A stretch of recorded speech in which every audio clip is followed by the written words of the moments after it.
पार्वती, मैं अग्नि के मस्तक पर स्थित हूं और तुम सोम की। हम दोनों से ही ये अग्नि सोमात्मक जगत प्रतिष्ठित है।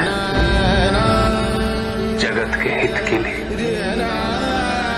स्वेच्छा से शरीर धारण करके विचरण करने वाले हम दोनों में यदि सचमुच वियोग हो गया तो ये जगत ही निराधार हो जाएगा। पार्वती, ये जगत वाणी और अर्थ के संजोग से बना है। तुम वो वाणी हो और मैं उस वाणी का अर्थ हूं। तुम मेरे स्वरूप का बोध कराने वाली विद्या हो और मैं तुम्हारे द्वारा दिए गए विश्वासपूर्ण बोध से जानने वाला ज्ञान। केवल मैं इस सृष्टि का संहार और प्रलय नहीं करता, एकमात्र आज्ञा से ही संहार और प्रलय संपन्न होते हैं। और वो गौरवपूर्ण आज्ञा तुम हो पार्वती।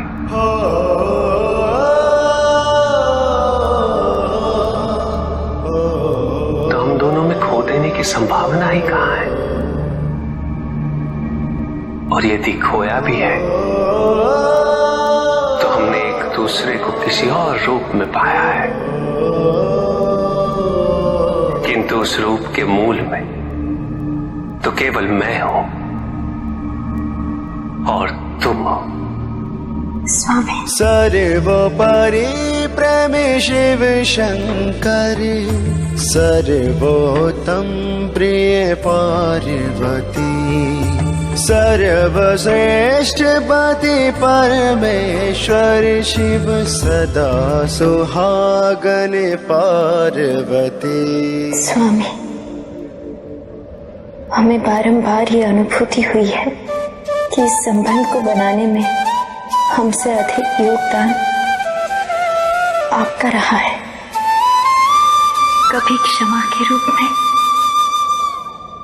कभी धैर्य के रूप में, कभी प्रेम के रूप में, कभी साथ के रूप में। और आपके समक्ष तो हमारा योगदान निम्न मात्र है। इसके उपरांत आप इतने प्रसन्न कैसे हमारे साथ, सुखी कैसे हैं? क्योंकि मैं तुम्हें जो भी दे सकता हूं तुम उसे स्वीकार करते। तुमने मेरे प्रेम को उसके विविध रूपों में स्वीकार किया है पार्वती। सार्थक बनाया है तुमने उसे। और केवल यही नहीं, तुमने तो स्वयं अपने आप को समर्पित कर दिया है। तुमने एक वैरागी शिव को गृहस्थ शिव के जीवन से परिचित कराया है। ऐसे ही हो प्रेमी पृथ्वी पर, जैसे है शिव पार्वती, सर्वोपरि प्रेम शिव शंकर, सर्वोत्तम प्रिय पार्वती। यदि तुम किसी से प्रेम करती हो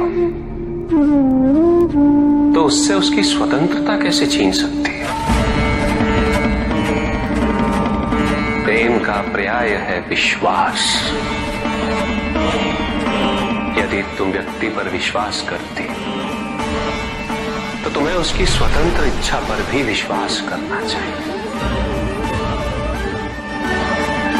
तुमने आराध्य प्रेम के नाम पर, भक्ति के नाम पर वो सब किया जो प्रेम नहीं, अपितु प्रेम के विरुद्ध है, विपरीत है। नियंत्रण, वर्चस्व, पूर्ण अधिकार और नियमबद्धता, ये सभी लक्षण प्रेम के नहीं है, अपितु प्रेम के अभाव के हैं। प्रेम के उचित अर्थ की जागरूकता ना होने का है।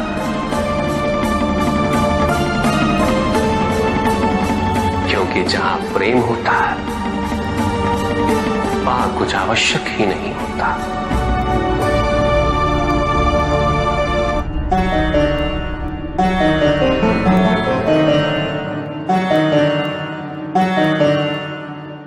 कहां भटक रही हो तुम सब बन प्रेम जोग?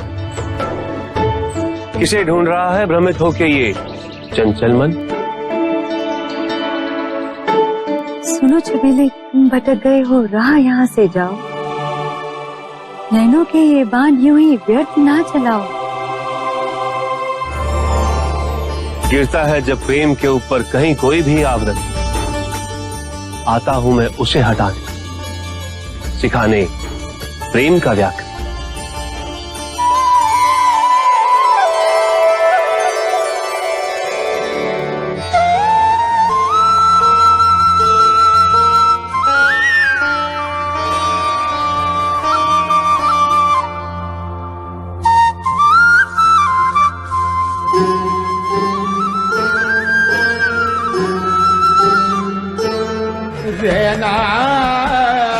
मैं तुम्हारी करुणा से अत्यंत प्रसन्न हूं। स्त्री दया और करुणा का प्रतीक हो तुम। अतः आज मैं सारे स्त्री वर्ग को आशीर्वाद देता हूं कि मैं पुरुषों की अपेक्षा तुम्हारी पूजा से सहजता से प्रसन्न हो जाऊंगा।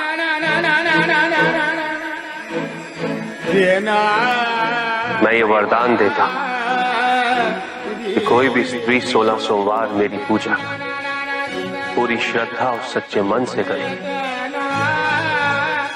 मैं उसकी मनोकामना अवश्य पूरी करूंगा।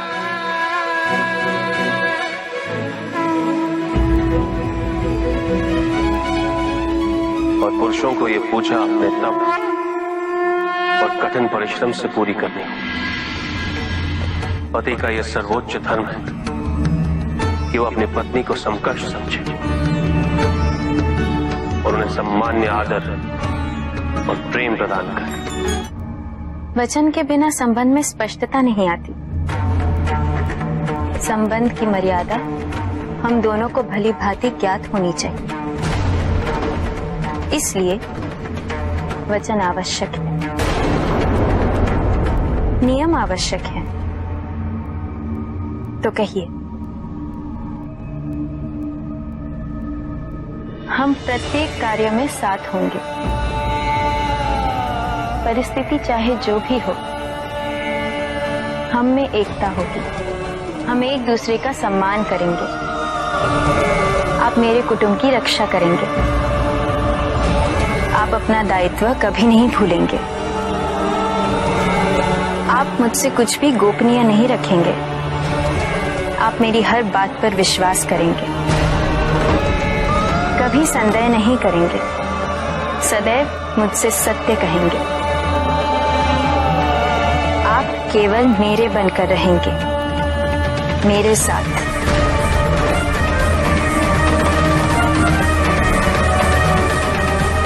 और ये सभी वचन किसी भी परिस्थिति पे आश्रित नहीं। प्रभु, ये विवाह मुझे स्वीकार्य नहीं है प्रभु। मैं मेरे जीवन का प्रत्येक क्षण आपकी सेवा में समर्पित करना चाहता हूं। मैं नहीं चाहता हूं कि मेरा कोई भी संबंध मेरे भक्ति को विभाजित या बाधित करने का कारण बने। नंदी, विवाह तुम्हें मेरी भक्ति के लिए अयोग्य कैसे बना देगा? उसमें बाधा कैसे उत्पन्न कर देगा? माता, आपके और प्रभु के बीच में इतनी चुनौतीपूर्ण स्थितियां उत्पन्न हुई, फिर भी आप दोनों स्थिर रहे। किंतु मेरे लिए यह संभव नहीं है माता, क्योंकि मैं अपने दायित्व के मार्ग में कोई भी विकर्षण सहन ही नहीं कर सकता। नंदी, मेरे एक प्रश्न का उत्तर दोगे? पहले तो तुम केवल मेरे प्रति ही समर्पित थे, किंतु अब तुम मेरे साथ साथ पार्वती की भी आराधना करते हो।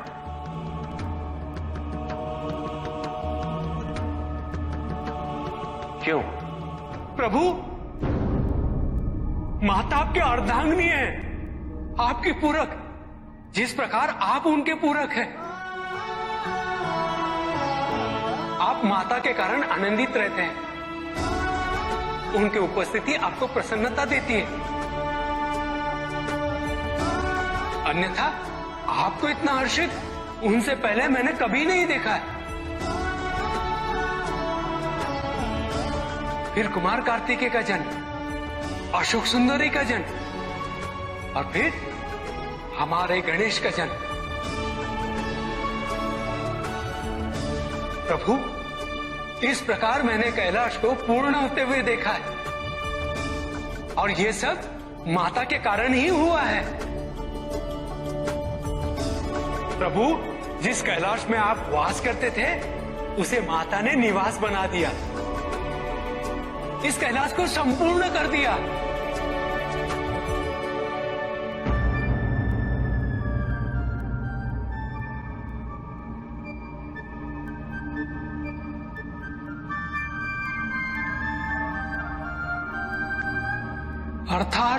अर्थात व्यक्ति की पूर्णता हेतु विवाह आवश्यक है नंदी।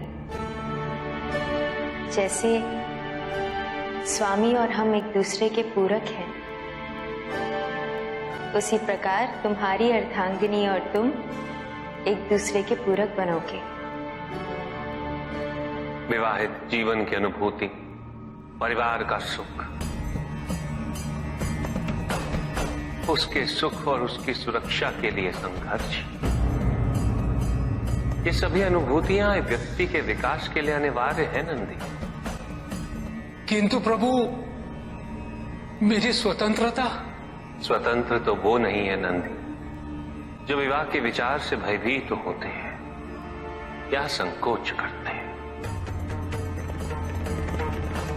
क्योंकि स्वतंत्रता तो वो है जो किसी भी विचार से प्रभावित ना हो, किसी भी सुख, किसी भी दुख से प्रभावित ना हो। और जो व्यक्ति इतना तटस्थ हो, जागरूक हो, उसकी स्वतंत्रता को तो विवाह से भी प्रभावित नहीं होना चाहिए। और फिर क्या गणेश, कार्तिकेय और अशोक सुंदर, ये सभी विवाह उपरांत परिवर्तित हो गए? क्या उनका विवाहित होना उनकी भक्ति और उनके समर्पण में बाधा बन गया नंदी?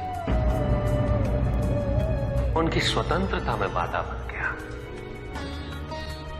क्या अपने माता पिता के प्रति उनका प्रेम और उनका सेवा भाव घट गया नंदी? फिर मेरे एक और पुत्र को ये चिंता क्यों?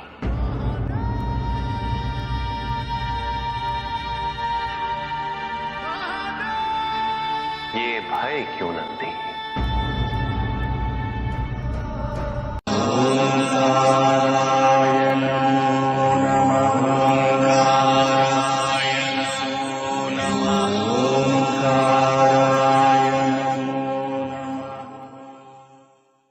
साधना नकारात्मक अवश्य हो सकती है पिपला, किंतु उपलब्धि तो विधायक होती है। साधना में अंधकार को खोना और प्रकाश को पाना है पिपला, असत्य को खोना और सत्य को पाना है। नकारात्मक शब्द तो इस बात के सूचक है पिपला, हिंसा इस सब का मूल स्वभाव है। हिंसा तो केवल दुख देती, और कोई भी व्यक्ति दुख चाहे ये संभव नहीं। इसलिए जो हिंसक है वो भी प्रतिपल हिंसक नहीं रह पाता। सभी के उद्धार के लिए मैं आपसे निवेदन करता हूं, भक्ति का उचित मार्ग बताए हमें, ताकि मेरी भांति दूसरा कोई भूल ना करे। भक्ति मुक्ति का आधार है पुष्पधर, और मुक्ति तो केवल समर्पण से ही संभव होगी। और समर्पण के लिए पुष्प नहीं, स्वर्ण नहीं, आभूषण भी नहीं, रत्न नहीं, धन, विधि विधान ने, केवल अपने मन को अर्पित करना अनिवार्य है। जानना चाहते हो पुष्पधन कि वो कौन से पुष्प हैं जो मुझे अत्यंत प्रिय हैं? इंद्रियों का नियंत्रण, दया, शांत, तप, क्षमा, ध्यान और सत्य। और जब कोई मेरे इन पुष्पों से आराधना करे, मैं अवश्य प्रसन्न होता हूं। भक्ति में भव्यता आवश्यक नहीं है पुष्पधन, अभी तो सरलता आवश्यक है। भक्त के लिए ये समझना अत्यंत कठिन हो जाता है, प्राय भक्ति कब मोह में परिवर्तित हो जाती है।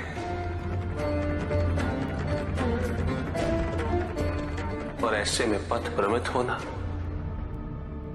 अनिवार्य है।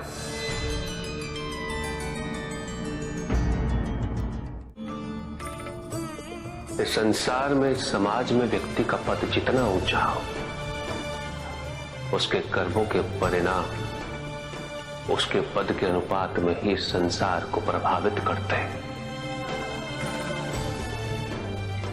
इसलिए समाज में उच्च पदों पर विराजमान व्यक्तियों को सदैव अपने दायित्व का स्मरण रखना चाहिए। उन्हें यह स्मरण रखना चाहिए कि यदि वो अपने पद की गरिमा को क्षति पहुंचाते हैं तो उनका पतन निश्चित है।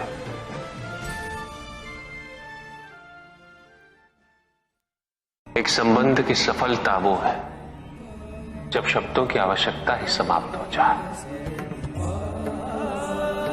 केवल आभास रहे, विश्वास रहे, जागरूकता रहे, संतोष रहे। बिना कहे ही दोनों एक दूसरे की बात समझ लें। अवश्य स्वामी। और दाम्पत्य जीवन के सफल होने का ये एक बहुत महत्वपूर्ण प्रमाण भी है। फिर भी मुझे आभास हो रहा है पार्वती कि मैंने तुमसे कभी ये नहीं कहा कि मैं कितना धन्य हुआ हूं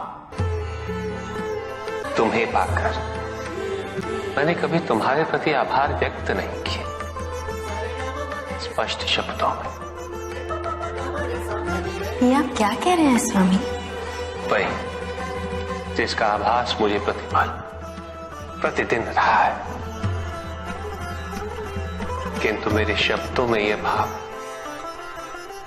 कभी भी स्पष्ट रूप से प्रतिबिंबित नहीं हो सके। मैंने कभी तुमसे धन्यवाद नहीं कहा, जबकि मुझे निरंतर इस बात का बोध होता रहा कि मेरी ये यात्रा तो तुम्हारे बिना संभव ही नहीं होती। एक वैरागी जिसे तुमने गृहस्थ जीवन के सुख से परिचित कराया, अपने सानिध्य से परिपूर्ण किया,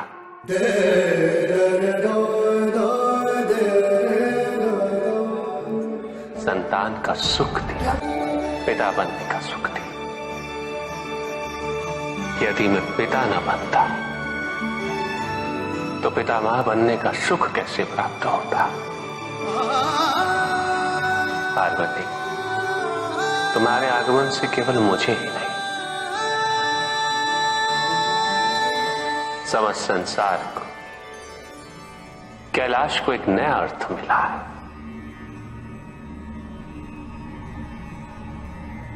स्वामी, कृतज्ञता व्यक्त करके आप हमें ऋणी बनाना चाहते हैं? कृतज्ञ तो हमें होना चाहिए। आप तो सदैव संपूर्ण थे और संपूर्ण रहेंगे।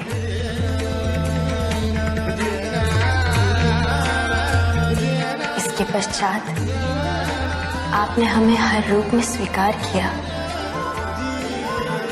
और हमारा जीवन परिपूर्ण किया। हमने ऐसे कई निर्णय आपकी इच्छा के विरुद्ध लिए। हमारा वहां बिन बुलाए जाना उचित नहीं होगा सती। हमारे वहां जाने से केवल तुम्हारा अहित होगा दाक्षायणी। अहित अहित अहित, आप तो ऐसे बात कर रहे हैं जैसे वो मेरे पिता नहीं मेरे शत्रु हो।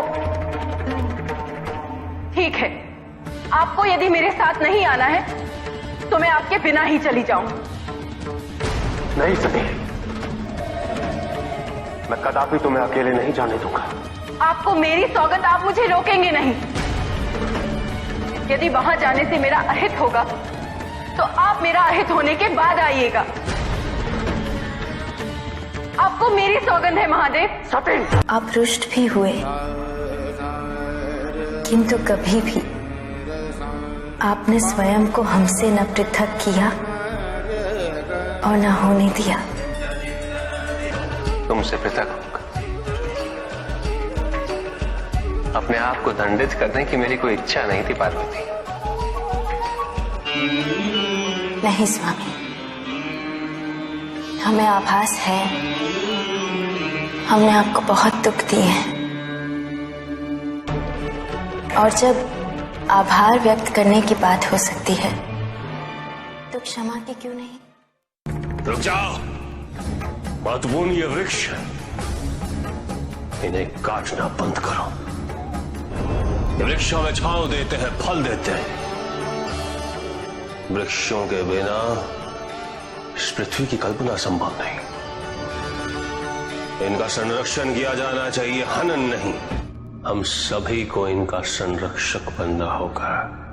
हम अपनी आवश्यकता हेतु इनका उपयोग करते हैं, ये क्या अनुचित है? यह आवश्यकता किसने उत्पन्न की? किसने बनाया ये नियम? तुम ये सोचते हो कि तुम शक्तिशाली हो और यह वृक्ष असहाय है। यदि तुम प्रकृति के साथ अन्याय करोगे तो प्रकृति अपना प्रचंड रूप धारण कर तुम्हें दंडित करेगी, और उस दिन इस संसार में तुम्हें अपनी नग्नता का बोध होगा। प्रत्येक वृक्ष को वर्षों लग जाते हैं उगने में, विकसित होने में, अपनी पूर्णता प्राप्त करने में। उसके पश्चात वो हमारा पोषण करते हैं, निस्वार्थ भाव से हमारी सेवा करते हैं। हम स्वयं इनका शोषण कैसे कर सकते हैं?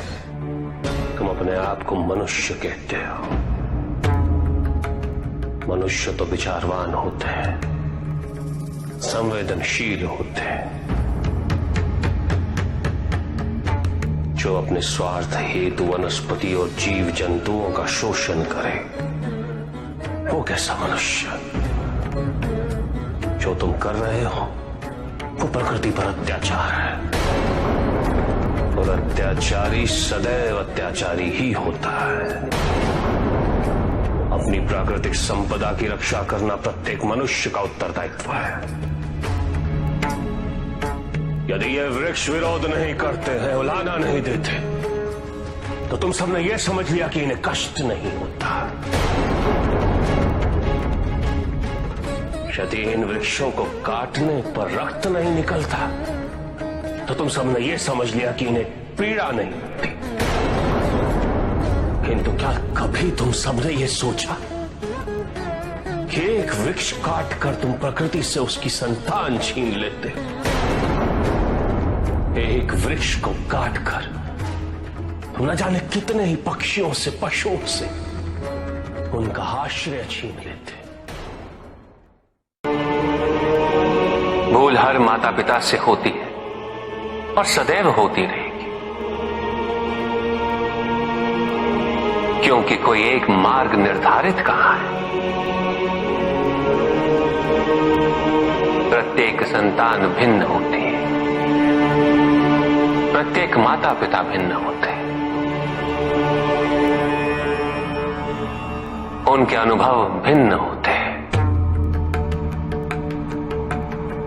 आवश्यक ये समझना है कि संतान को पोषण चाहिए, संरक्षण चाहिए, शरीर के लिए, मन के लिए, उसके आत्मसम्मान के लिए। संतान के लिए यह जानना आवश्यक है कि माता पिता को उस पर विश्वास है या नहीं। माता पिता का उसके प्रति व्यवहार कैसा है। इससे संतान अपना मूल्यांकन करती है। उन्हें सम्मान दो, उन्हें स्वतंत्रता दो,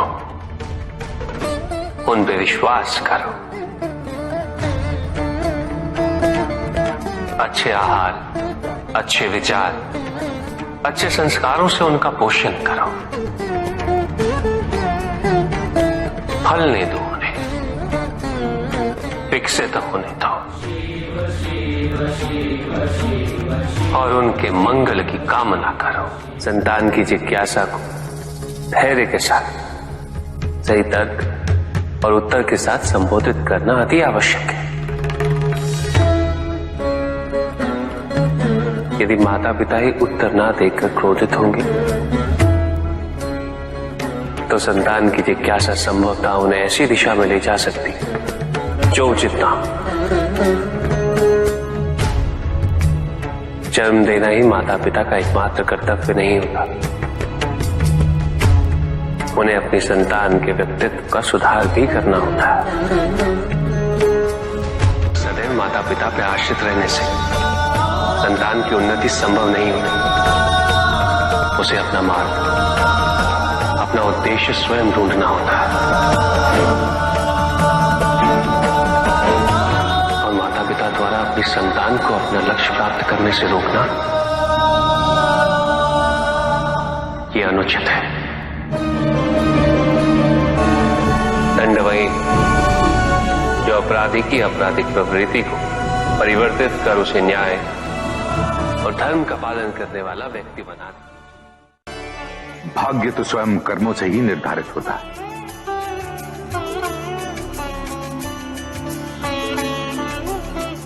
हमें ज्ञान चर्चा का विषय मिल गया है। तो प्रश्न ये है कि हमारा भाग्य हमारे कर्म निर्धारित करता है या हमारे कर्म हमारा भाग्य बनाते हैं। जब भी हम अपने अतीत की ओर देखते हैं तो मन में यही प्रश्न उत्पन्न होता है कि हम जिन परिस्थितियों में हैं, क्या उसका मूल कारण हमारे कर्म है या हमारा भाग्य।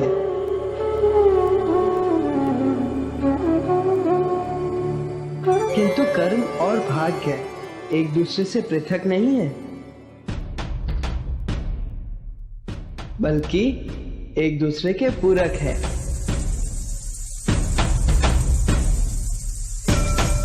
कर्म से भाग्य निर्धारित होता है और जो भाग्य हम अपने कर्म से अर्जित करते हैं वही भविष्य के कर्मों का आधार बनता है।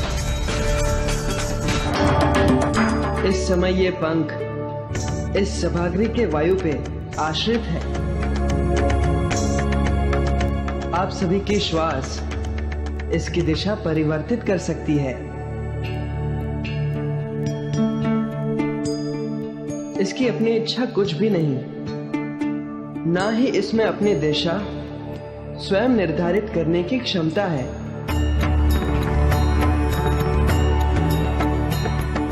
उड़ते उड़ते कीचड़ में गिर जाना इस पंख का भाग्य हो सकता है, किंतु हमारे द्वारा कर्म ना करने के कारण किसी कठिन परिस्थिति से गिर जाना, इसका दोष हम केवल भाग्य को नहीं दे सकते।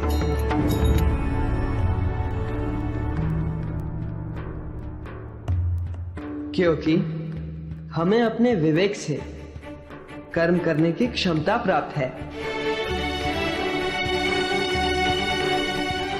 यदि हम कर्म नहीं करते तो उसका फल हमें भुगतना ही होगा।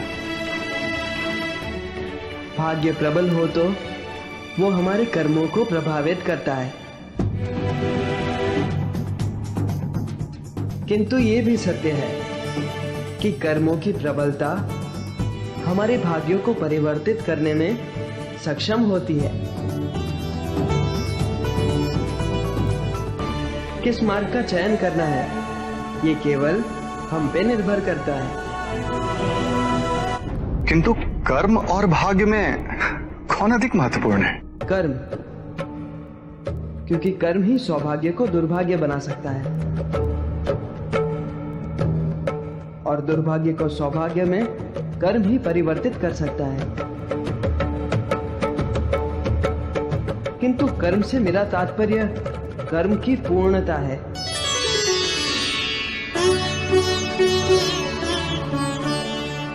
जिस प्रकार केवल जन्म देने से माता पिता का कर्म पूरा नहीं होता, अपनी संतान का पोषण करना, उसे इस योग्य बनाना कि वो संसार में आत्मनिर्भर हो सके, ये भी तो माता पिता का ही कर्म है। संतान को संरक्षण देना, अच्छे संस्कार देना, उसे उसके दायित्वों के प्रति जागरूक करना या सक्षम बनाना, ये भी माता पिता का ही कर्म है।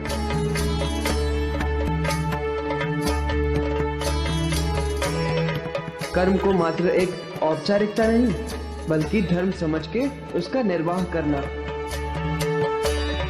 यही अच्छे भाग्य का, अच्छे भविष्य का बीजारोपण करता है।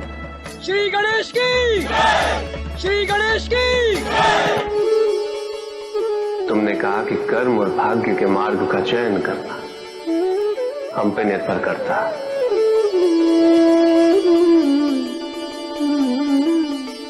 किंतु यदि कोई चयन करने के मार्ग का चुनाव ही ना करे तो क्या?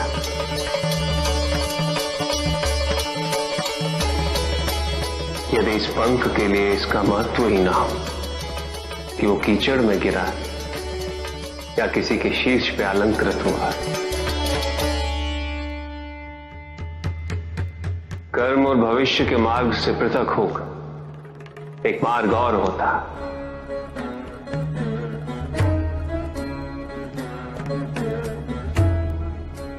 वैराग्य का मार्ग।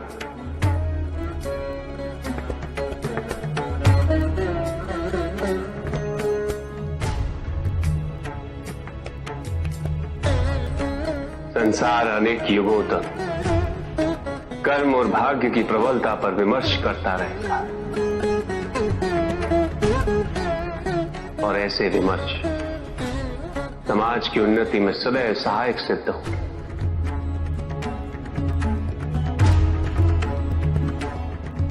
ना सम्मान का मोह, ना ही अपमान का भय।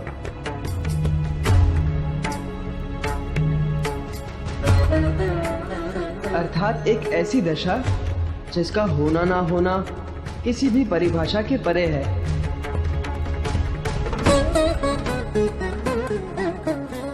महादेव की श्री गणेश की श्री गणेश की।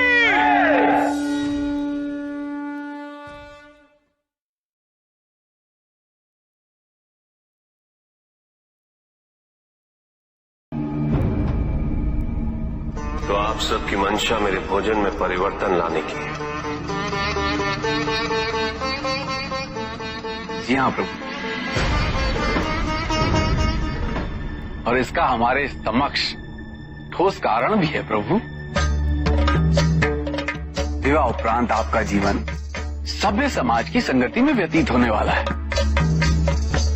और सभ्य समाज में अपक्व भोजन को हे दृष्टि से देखा जाता है प्रभु। इसीलिए अब आप पकवान ग्रहण करके सामाजिक जीवन का आनंद लीजिए प्रभु। आप देवतागण उस जीवन पद्धति को तिरस्कृत कर जो कि आपके अनुरूप और जो आपके अनुकूल ढल जाए, उसे आप सभ्य की संज्ञा देते है ना इंद्र? महादेव, इसे कृपया अन्यथा ना ले प्रभु, परंतु देवराज के कथन में कुछ सत्य अवश्य है। पकवान का सामूहिक रूप से ग्रहण करना यह सभ्य समाज का अभिन्न अंग है। अब आप भी इसे अपना ले तो इसमें हानि क्या है प्रभु? ऐसे भोजन से केवल हानि ही हो सकती है देवर्षि नारायण। सर्वप्रथम ऐसे भोजन के उत्पादन हेतु जो कि सभ्य समाज का भोजन है और वन्य प्रदेश का विनाश कर उसे खेतों में परिवर्तित करते, जिससे उसके संरक्षित जीव जंतुओं का भी सर्वनाश होता है।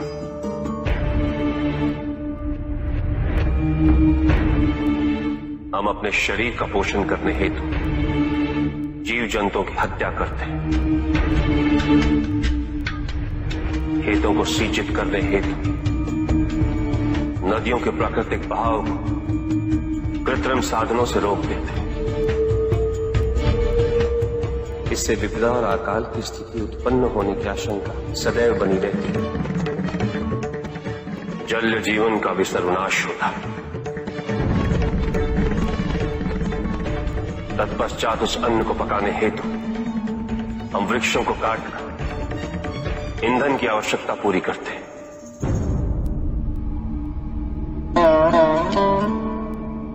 और पकाने की प्रक्रिया में उसके सारे पोषक तत्वों का सर्वनाश कर देते हैं। नहीं देवराज, अपने पोषण हेतु मैं अन्य जीव जंतुओं की हत्या कदापि नहीं कर सकता। यह असंभव है।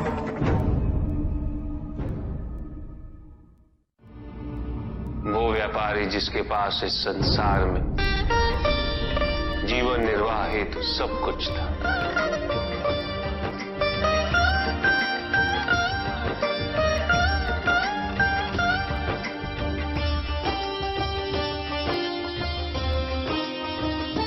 उसके पास घर था, छोटा था किंतु उसके परिवार के लिए पर्याप्त था। उसके छोटे से परिवार की आवश्यकताओं को पूरा करने हेतु भोजन और धन की भी कोई कमी नहीं थी, किंतु व्यापारी सदैव और धन संपत्ति संचय करने की चिंता में डूबा रहता था। सब कुछ होते हुए भी वो सुखी नहीं था, क्योंकि वो यही सोचता रहता था कि उसके पास क्या क्या नहीं। एक दिन किसी ने उसे बताया कि नारायण के वरदान से सब कुछ मिल सकता है। धन के लोभ में वो नारायण की तपस्या करने निकल पड़ा। ओम वैष्णवे नमः। और इस प्रकार वो कई वर्षों तक नारायण की तपस्या करता था। ओम वैष्णवे नमः। ओम वैष्णवे नमः। ओम वैष्णवे नमः। ओम वैष्णवे नमः। वत्स,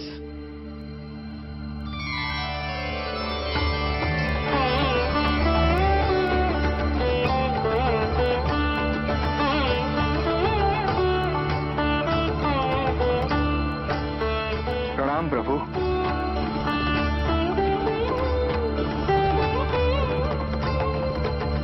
मैं तुम्हारी तपस्या से प्रसन्न हूं। मांगो, क्या वरदान मांगना चाहते हो? प्रभु, प्रभु मुझे समस्त संसार की भूमि चाहिए। संसार में जितना भी धन है सब मेरा हो जाए। क्या मैं तुमसे पूछ सकता हूं, तुम्हें इतना सब कुछ क्यों चाहिए? मैं सुखी रहना चाहता हूँ प्रभु, और धन संपत्ति ही सुख का माध्यम है। किंतु संसार की परिभाषा हर किसी के लिए भिन्न होती है वत्स। कुएं में बैठे मेंढक के लिए वो उसका संसार होता है। तुम बताओ वत्स, तुम्हारे लिए संसार की क्या परिभाषा है? सब कुछ प्रभु। जो कुछ भी मुझे दिखाई दे रहा है वो सब कुछ संसार ही तो है प्रभु। उचित है,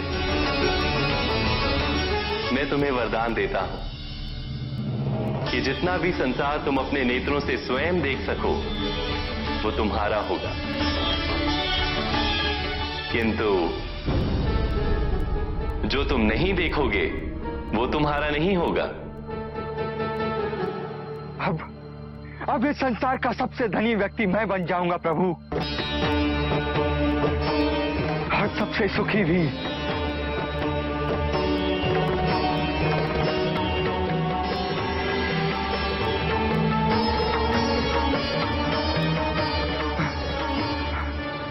सब मेरा, ये सब भी मेरा।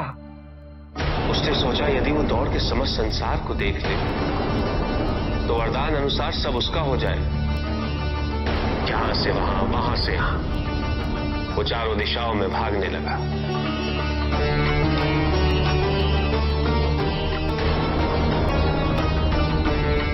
जो भी दिखा वो उसे अपना बनाता गया, किंतु उसका लालच कम नहीं, अपितु और बढ़ता गया।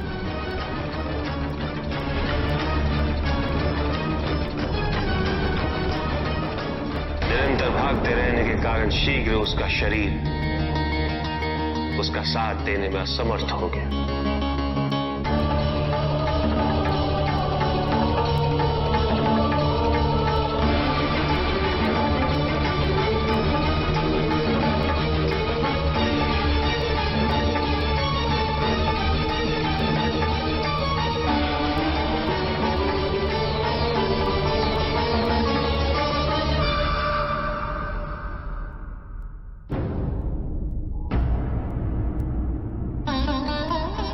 और इस प्रकार उसके पास केवल उतनी ही भूमि रही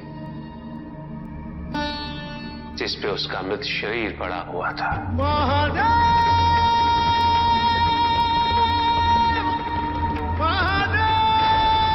अकेला। उसके पास उसके परिवार का सुख भी था, किंतु उसने उसका आनंद नहीं उठाया।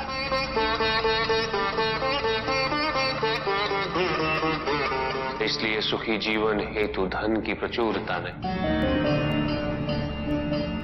अपितु अपनी इच्छा और आवश्यकता में अंतर समझना अनिवार्य है।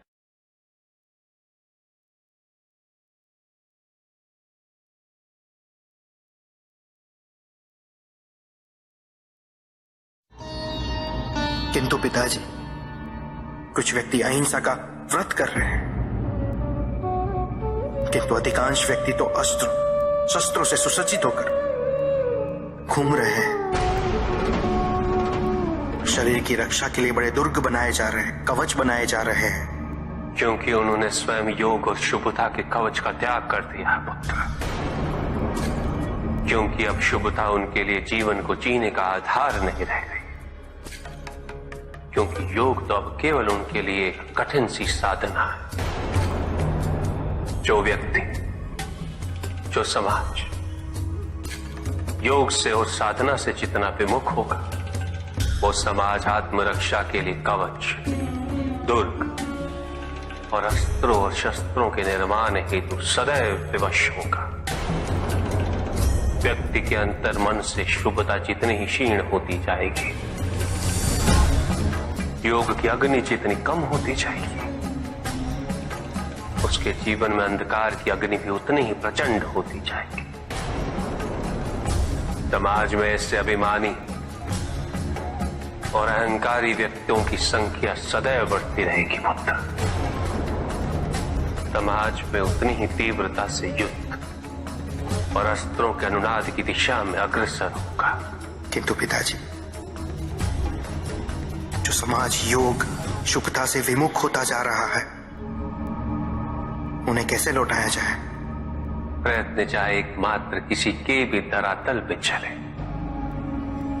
जब तक सृष्टि के किसी भी अंश, जब तक एक प्राणी की शुभता और योग के द्वारा इस समाज को संचालित करने के लिए प्रयत्नशील रहेगा, जब तक वो शुभता और योग को केवल शोभा की वस्तु नहीं समझेगा, तब तक सृष्टि में शुभता की पराजय असंभव है पुत्र। तब तक योग, बल और शुभता का समापन नहीं हुआ है। परिस्थितियां कैसी भी विकट हो पुत्र, अहंकार के अंधकार का आवरण चाहे कितना भी घना हो, आध्यात्म योग और शुभता का एक लघु दीपक भी सदैव उस पर विजयी होता रहेगा। मेरा एक कथन सदैव स्मरण रखना पुत्र, मन के हारने से हार और मन की जीत में ही जीत होती है। अपने मन से शुभता और योग को तुम कभी भी विस्थापित नहीं होने देना। 3 प्रकार के शरीर होते हैं, स्थूल, सूक्ष्म और कारण शरीर। स्थूल शरीर वो है जो हमारे अंग, उपंग, जो प्रत्यक्ष,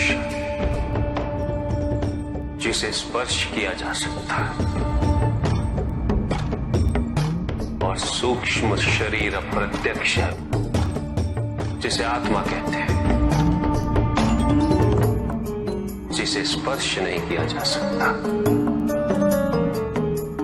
किंतु उसकी अनुभूति अवश्य होती है।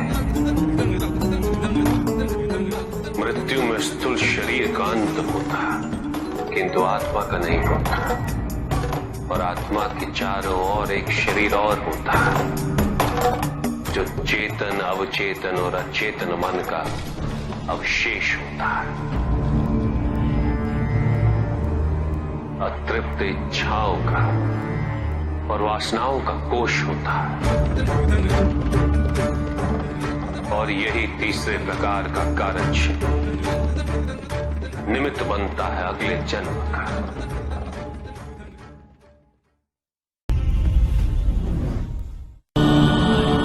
चहचहाने वाली चिड़ियों का गान हमेशा प्रसन्नता का गान नहीं होता। दुख, पीड़ा और मोह ये सब अलग नहीं, एक समान। तुम्हारा मोह ही तुम्हारा दुख, और तुम्हारे मोह का त्याग तुम्हें पूर्ण रूप से सुखी कर सकता है।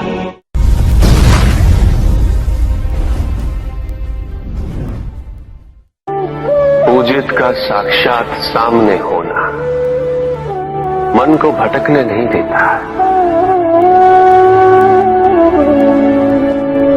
किंतु जो सच्चे भक्त हैं, भगवान तो उनके मन में, उनके हृदय में निवास करते हैं। जिनके हृदय में श्रद्धा है,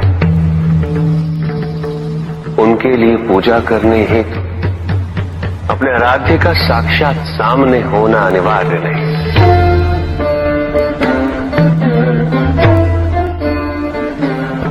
वो तो अपने मन के नेत्रों से प्रतिपल उनके दर्शन पा रहे हैं।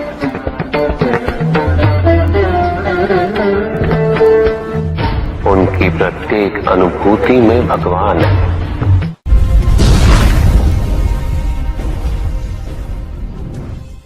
सत्य तो शाश्वत है। सत्य ही संसार में संतुष्टि और सुख का माध्यम। जो सत्य से विमुख हो वो सदैव दुखी रहता है। जिसने भ्रम का मार्ग अपना वो आजीवन ढूंढता रहता है। किंतु विडंबना यही कि उसे ये ज्ञात ही नहीं कि वो ढूंढ क्या रहा है। सत्य तो यही कि तुम एक दैव्य अंश हो।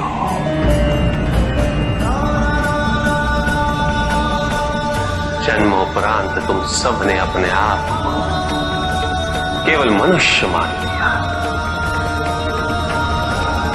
और यही विस्मरण तुम्हारे कष्टों का कारण है। तुमने अपने शरीर को ही सत्य माना। लोभ, भय, शंका, असुरक्षा, छल, इन सब को अपने जीवन का आधार बना लिया।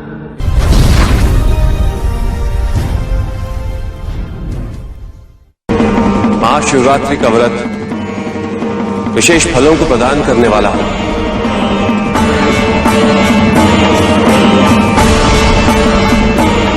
इस व्रत को रखने से पुरुषों की सारी मनोकामनाएं पूरी हुई।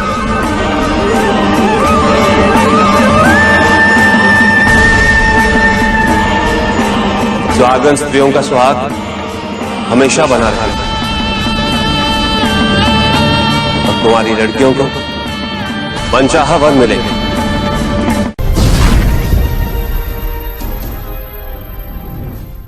पुत्र और पुत्री में भेद करना उचित नहीं,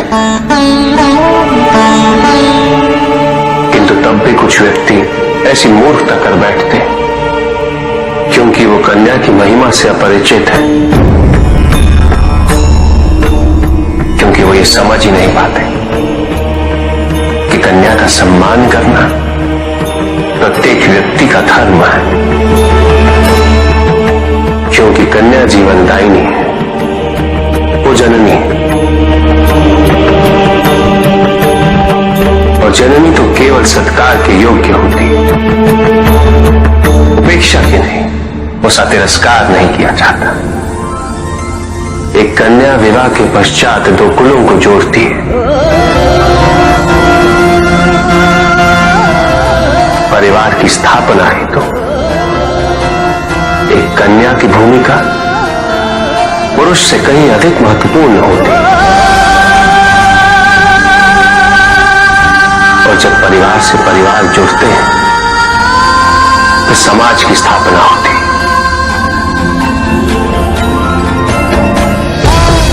पुत्री को परिवार में, समाज में वही स्थान मिलना चाहिए, वही अधिकार प्राप्त होना चाहिए जो एक पुत्र को प्राप्त होते हैं।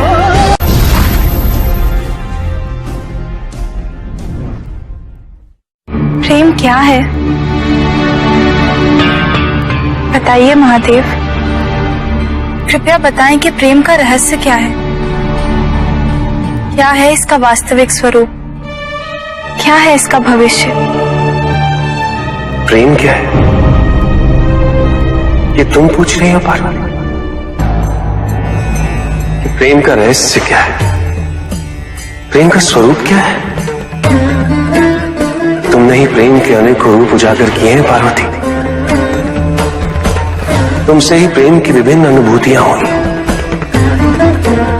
तुम्हारे प्रश्न में ही तुम्हारा उत्तर नहीं था।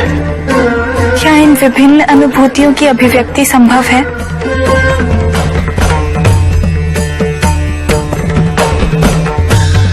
सती के रूप में जब तुम अपने प्राण त्याग मुझसे दूर चली गई,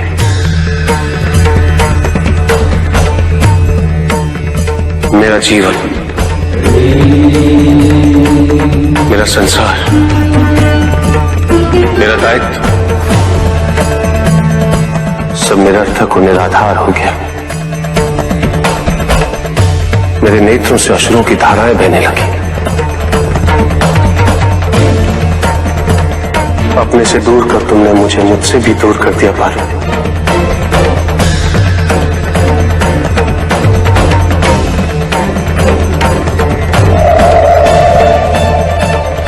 यही तो प्रेम है पार्वती। तुम्हारे अभाव में मेरे अधूरेपन की अति से इस सृष्टि का पूर्ण हो जाना, यही प्रेम है। तुम्हारे और मेरे पुनः मिलन करवाने हेतु इस समस्त ब्रह्मांड का हर संभव प्रयास करना, हर संभव षड्यंत्र रचना।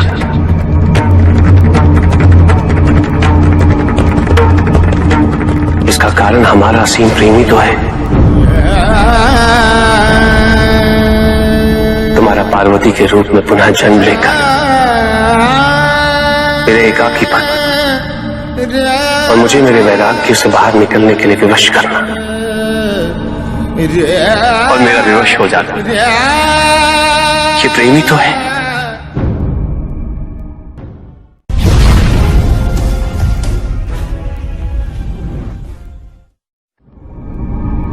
चंद्रमा उसी जल में प्रतिबिंबित होता है जो जल शांत है, स्थिर। यही तो समस्या होती है मन की। मन कभी भी शांत नहीं हो पाता। जहां शांति नहीं वहां कुछ भी नहीं रुकता। समुद्र की लहरों की भांति विचारों का उपद्रव मन को निरंतर स्थिर रखता। कुछ भी सुनने और समझने के लिए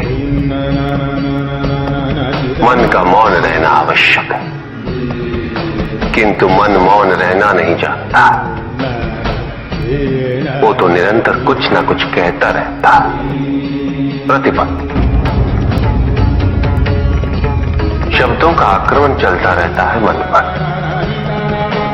और यही आक्रमण है जिसके कारण व्यक्ति कभी भी शब्दों के परे नहीं जा पाता। जहां जीवन की सत्यता का बोध उसकी प्रतीक्षा कर रहा होता है।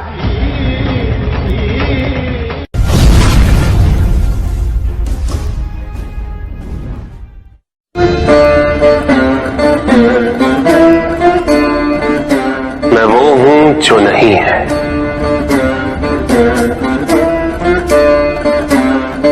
जो नहीं है वो मैं हूं।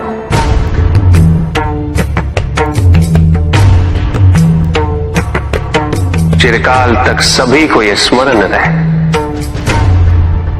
जब आप में श्वास है तो मैं आप में हूं। देव देव महादेव शिवा, देव देव। और जिस क्षण आप में श्वास नहीं, तब आप मुझ में हैं। देव शिवा, देव देव।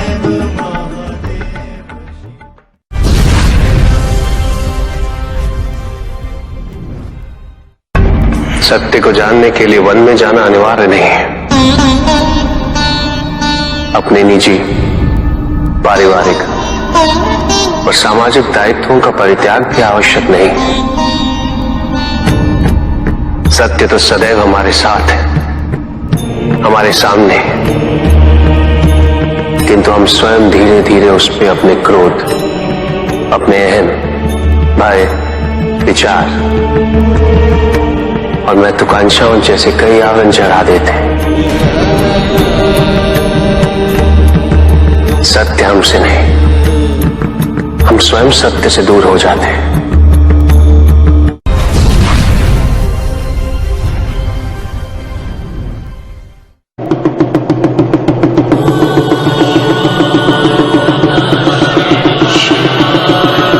जहां न अमृत, न विष,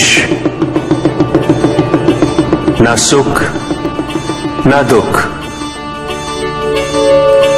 न स्वर्ग, न नरक, वही परम आनंद है।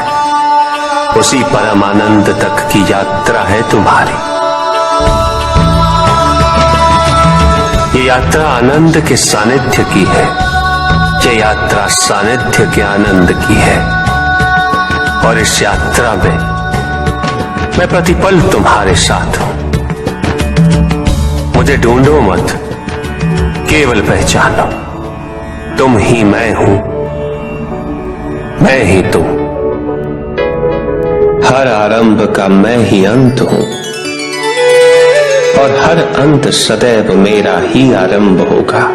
देव देव महादेव शिवा, देव देव महादेव शिवा। तुम्हारे साथ चल तुम्हारी अपनी इच्छाओं ने किया है, तुम्हारे हट ने किया है। तुम्हारी अपनी सोच ने किया है। ये रहस्य नहीं कि प्रत्येक आत्मा मुक्ति की इच्छुक होती है। जो मरता है वो है पंचभूतों से निर्मित शरीर,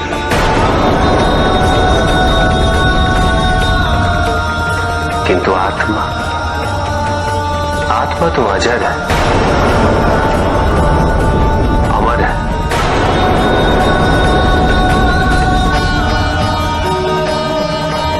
जिसकी यात्रा मोक्ष पर संपूर्ण होगी।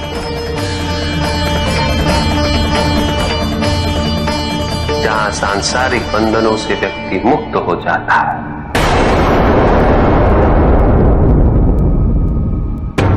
सारी इच्छाएं लुप्त हो जाती, किंतु तुमने तो कभी सत्य की खोज ही नहीं की। तुम तो सदैव उन तत्वों को ढूंढते रहे जो तुम्हारे अहंकार के पोषण हेतु आवश्यक थे।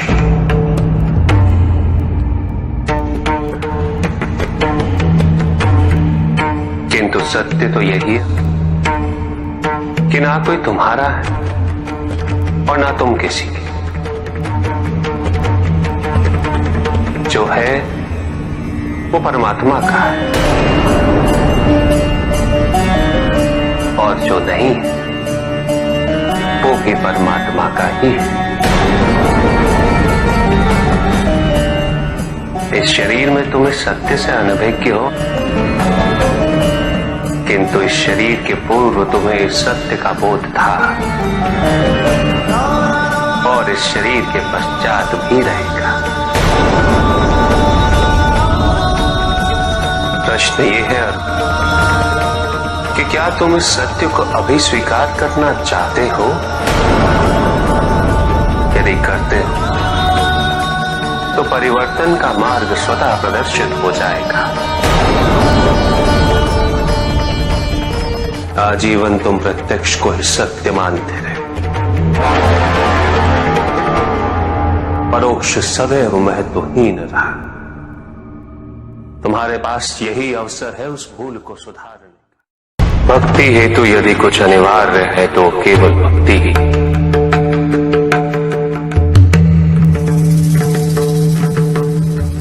किंतु प्रश्न ये है कि क्या आपकी भक्ति संपूर्ण है? विश्वास और भ्रम के बीच की रेखा अत्यंत महीन होती है।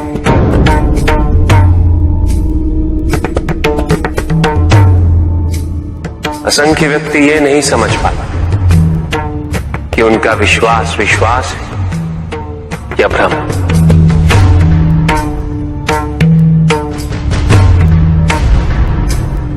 मुझ तक पहुंचने के लिए किसी और की आराधना अनिवार्य नहीं। मेरे सच्चे भक्त तो मुझे किसी भी रूप में पूज सकते हैं, किसी भी रूप में प्राप्त कर सकते हैं। ओम नमः शिवाय। पुरुष और प्रकृति एक है, वो कभी पृथक नहीं हो सकते। शक्ति शिव के बिना अधूरी है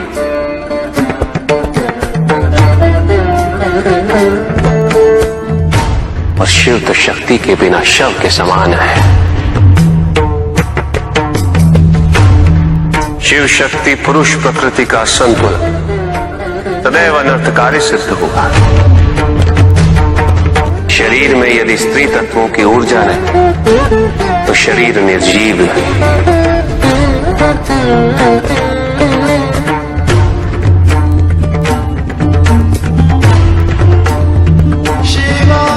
शक्ति और शिव के संपूर्ण रहस्यों को समझ लेना भक्ति, ज्ञान और तपस्या की पराकाष्ठा है।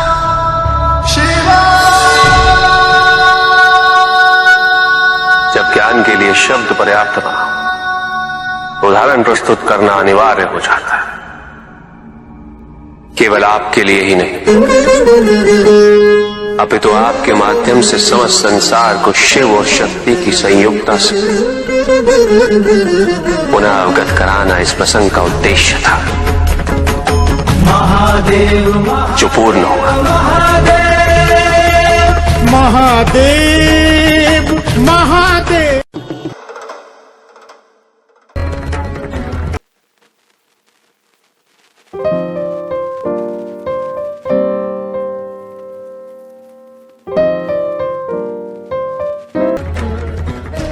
शिव शिव शिव शिव शिव शिव शिव शिव शिव